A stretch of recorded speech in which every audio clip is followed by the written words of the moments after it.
got 52 minutes left in broadcast today, Wednesday, July 7th, 2010. And I know that the Oklahoma City bombing of the Alfred P. Murrah building was 15 years ago, but it's more important than ever because on all these television documentaries, they're invoking it again and saying that people that are against the New World Order and people that are against the federal government taking over in healthcare, they're terrorists. They're going to kill you. And Alex Jones wants violence. He wants to kill you when we actually call for the opposite. And so it's clear that they're getting ready to play that card. The Hatari, even 7 months before they got busted, said they've got infiltrators in there, and it turned out they had two. The feds have covered up who they are. But I think the fact that people exposed that there were some fake arrests there with at least two of the 9 people caused that trial to fall apart. And the judge said this was politically motivated and just a PR stunt. Kind of like Waco. Yeah, they were doing some weird stuff, most of it exaggerated. They could have picked up Vernon Howe, a.k.a. David Koresh, any day. He went into town every day, had an auto parts repair shop 2 miles away. They wanted that big stunt, and that came out, of course, in the ATF documents. And then that really blew up in their face, so the feds bombed Oklahoma City. And the evidence is just 100% in triplicate, up one side and down the other, that the feds bombed Oklahoma City. And people who work for the federal government need to realize that. None of you are safe. So we're going to be talking to some very interesting individuals, and we've got 2 of them in here now. Towards the end, I may try to get one of the other fellows in here who I've interviewed before, who's got great connections and research between Oklahoma City 15 years ago and 9/11 9 years ago. So that's coming up. But in other news, this is the type of stuff comes across my desk every day. This is out of the Korea Times, and it says, can good emerge from BP oil spill? And this is by Kenneth Rogoff. And Rogoff was the chief economist of the International Monetary Fund, which is openly trying to set up world government. And he says the fact that BP oil spill is on the cusp of becoming a political game changer of historic proportions, we may get a carbon tax long advocated by a broad spectrum of economists. It is a generalized version of a gas tax that hits all forms of carbon emissions, including from coal and natural gas. In principle, one could create a cap-and-trade system of qualitative restrictions and accomplishments, much the same thing, and it seems to be more palatable to politicians who will jump through hoops to avoid using the word tax. So the World Bank and the former IMF head, because it's one group, they're basically saying we're going to get a carbon tax out of that. Interesting little tidbit. But don't worry, we got thousands of emails with the heads of the UN program hiding the fact that the Earth's been cooling for 10 years, stopped warming 15 years ago because of the sun cooling off. UK inquiry finds emails do not undermine climate science. UK inquiry finds emails do not undermine climate science. And then, of course, we wrote months ago about this inquiry. It's all headed up by top global warming globalists. This is like having Joseph Goebbels run the Nuremberg trials on Hitler. I mean, or having Bugsy Siegel run the trial of Al Capone, or having the Genoveses investigate the Gambinos. I mean, it's incredible.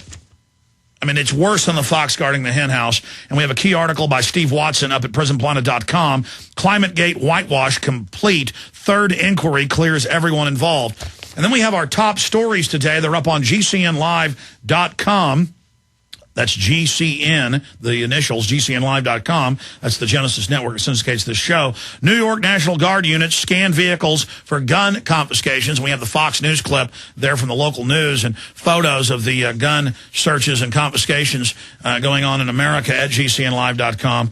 And we also have some other reports up on GCNlive.com. Polish troops trained to take on American terrorists. And our 25-minute video report, I sent 2 reporters for a week 2 weeks ago to Chicago. That report is now filed. Foreign troops training for gun confiscation on video and to take the American people on as terrorists. That's all up at GCNlive.com. So just unbelievably important information. Now for the balance of the hour, turning to guys who we could have on for 10 hours. And they have their own radio show on Rule of Law Radio. We'll give you that website before they leave us. They're James Lane and, of course, Chris-Emery. And they're both filmmakers, researchers, some of the best research out there. And so I wanted both of them to just spend 4 or 5 minutes apiece explaining why Oklahoma City is important, giving the basic facts. And then you had some nice government documents about Jolly and West, the admitted mind control head MK-Ultra doctor, along with Ewing Cameron, being McVeigh's doctor throughout this whole thing. I mean, you can't A science fiction writer couldn't come up with stuff this bizarre and in our face. So we'll talk about that today and who you think McVeigh really was. So Chris-Emery, why don't you take it first? Well, thanks for having us on, Alex. The reason Oklahoma City is still relevant today is that it is a script that the federal government has followed for the last, I'd say, 35 years.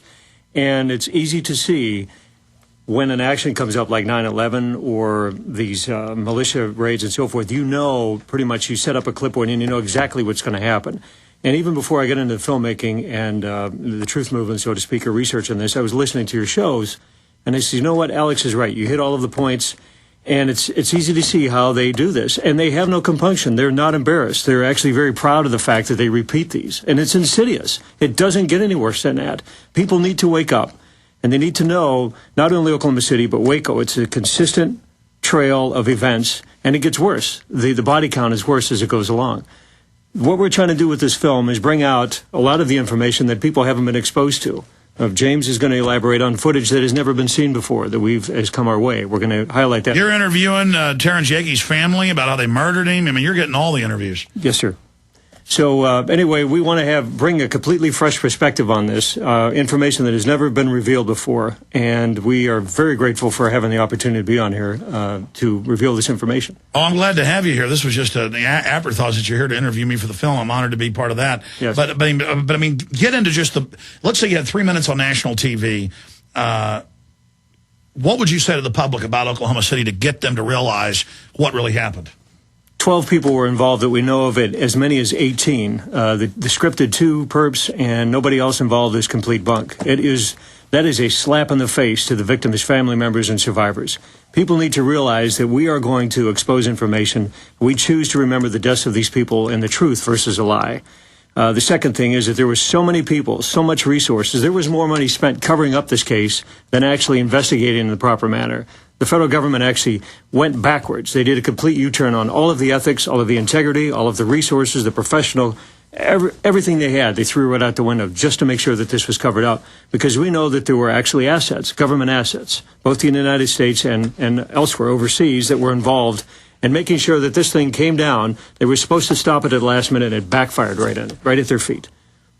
Well, and that's what they always tell the mid-level people is, oh, we're going to stop this. Just like in the first World Trade Center attack right before Waco. I mean, they hired an Egyptian security agent, Ahmad Salam, had him cook a real bomb, and he's going, look, you're going to let the bombing go forward? He knew they were setting him up. Exactly. So he recorded them, and that came out in the New York Times and CBS, and they said, look, let it go ahead and happen. We're going to do this. And so that's how they always do it.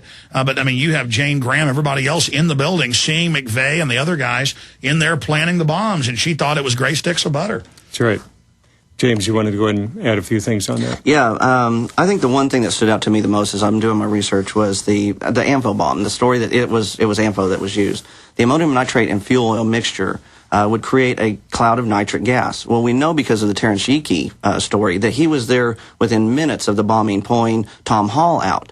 Nobody had any problems with respiration. We know V.Z. Lawton, he was there. He's a survivor. Nobody smelled it. It was, I mean, and of course, General Parton, the building blown out, not in. Right. And so, I mean, if it was AMFO, there would have been a huge nitric gas cloud over the building. And initially, right, the minutes after the bombing, the wind was blowing right into the building where V.Z. Lawton was. Nobody had any problems with that. So, I mean, that disproves that AMFO was used. We have evidence, the 40-year anniversary of a bombing in Madison, Wisconsin is coming up this August, and 23 people were sent to the hospital after the first responders were sent to the hospital because they were overcome with the fumes. You know, so we know that that's the pattern of it, and they expect us to believe this. It gets so cartoonish. It's almost like Wile E. Coyote tiptoeing in with the Acme bomb. You know, and this is what they expect the American people to believe. And then we have the footage of them removing the other bombs that didn't go off. I mean, and parts of the building blown across the street, the opposite direction of the truck bomb. I mean, it just goes on, and then killing the cop that was exposing it, torturing him to death, and just I mean, it goes on and on. Well, the story of Terrence Yeage, you mentioned the video that we did on that. We just thought it was important for that story to be told. I mean, that man was a real hero. He worked himself beyond exhaustion to save people that day, and he said that was the official story was not how it happened. And, you know, I mean, he was concerned for his safety. Right before they tortured him to death, he thought he'd been poisoned, right? Yeah, he was sick. They were talking about getting him to the hospital. And I think to protect his family, he kind of isolated himself from them. And he was on the way to a meeting that morning, and he never made it. You know, and they found him tortured to death. Yeah, the rope burns, possible rope burns on the neck. The angle of the shot, he bled out in the car. Supposedly walked a quarter of a mile after bleeding out, and then shot himself at a downward angle. You know, it ruled suicide immediately, and it's absurd.